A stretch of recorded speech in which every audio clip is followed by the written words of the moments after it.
சிறுகதை மனநிறைவு. நவீனுக்கு பலரையும் போலவே தானும் அடிக்கடி சொமோட்டோ மூலம் விருப்பமான சாப்பாட்டு ஐட்டங்களை வாங்கி சாப்பிட ஆசைதான். ஆனால் அது தன் தந்தை ரவியின் வருமானத்தில் பெரும்பகுதி தாத்தா பாட்டியின் மருத்துவ செலவுக்கே போய்விடுவதால் விவரம் அறிந்த அவனால் அப்பா அம்மாவை சிரமப்படுத்த முடியவில்லை. அவன் ஆசை அறிந்த ரவி அன்று ஞாயிறு விடுமுறை என்பதால் அவனுக்கு பிடித்த சில்லி புரோட்டாவையும் சிக்கன் நக்கச்சியும் நவீனுக்கே தெரியாமல் ஆர்டர் செய்திருந்தார்.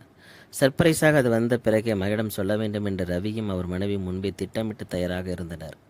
அரசு அலுவலகத்தில் ரவிக்கு வேலை இல்லை என்றாலும் அலுவலக உதவியாளர் பணிதான். முன்பெல்லாம் பியூன் என்று அழைத்து வந்தது இப்பொழுது இப்படி அழைக்கிறார்கள்.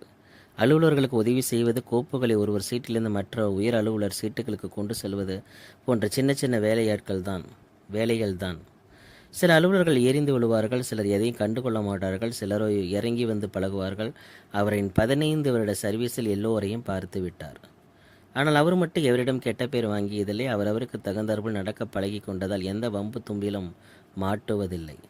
அவர் அனுபவத்தில் புதிதாக 1 மாதம் முன்பாக வந்து பதவியேற்ற இயக்குனர் அருண் மற்றும் உயர்வாகவே தெரிந்தார்.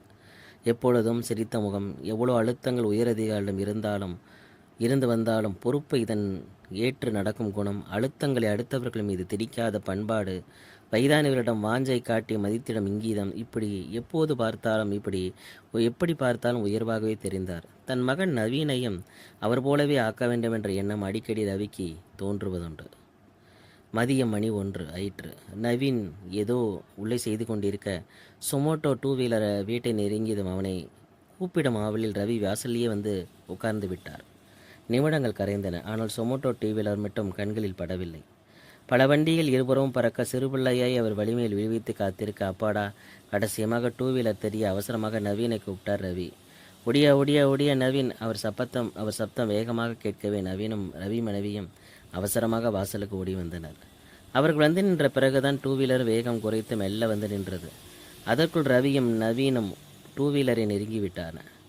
வண்டியை நிறுத்திய சொமோட்டோ டிரைவர் ஹெல்மெட்டை கழற்றிவிட்டு பெட்டியிலிருந்து உணவுப் பொட்டலத்தை எடுத்தார். சார், நீங்கள் போய். ரவிக்கு அதற்கு மேல் வார்த்தைகள் வரவில்லை. ஆமாம், இயக்குனர் அருண் தான் அது. தன் அலுவலக பியூன் ரவி வீட்டிற்கு டெலிவரி செய்ய போவதை அருணும் தான் முன்கூட்டியே அறியவில்லை. இதுதான் உங்கள் வீடா? ரொம்ப சந்தோஷம். சர்ப்ரைஸ் விசிட்டாக அமைஞ்சிருச்சு. சார் கொஞ்சம் லேட் ஆயிடுச்சு. உங்கள் சன் இவர் தானா என்று கேட்டபடியே நவீனின் கைகளை குலுக்கிய இயக்குனர் அருண் ரவியின் மனைவியை பார்த்து கும்பிட்டார். ஒன்றுமில்ல ரவி சார், நான் கல்லூரியில் படிக்கல. என் செலவுக்கு ரொம்ப உதவியாக இருந்தது இந்த சொமோட்டோ தான். என் நண்பன் தன் பைக்கை எனக்கு கொடுத்து உதவுவான். நானும் நிறைய இடங்களுக்கு டெலிவரி செய்வேன்.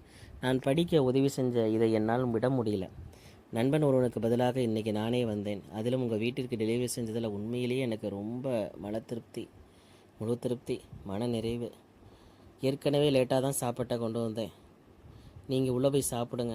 உங்கள் வீடுனே தெரியாதனால பையனுக்கு ஒன்றும் வாங்கிட்டு வர முடியல. அதனால் இந்த உணவுக்கான காசை நானே செலுத்த நீங்கள் தயவுசெய்து அனுமதிக்கணும். உங்கள் பையனுக்கு என்னோடய ஸ்மால் ட்ரீட் வரேன் என்று சொல்லிவிட்டு அருண் கையாட்டி புறப்பட அவன் பைக்கு சென்று மறைவரை பார்த்து கொண்டே நின்றார் ரவி.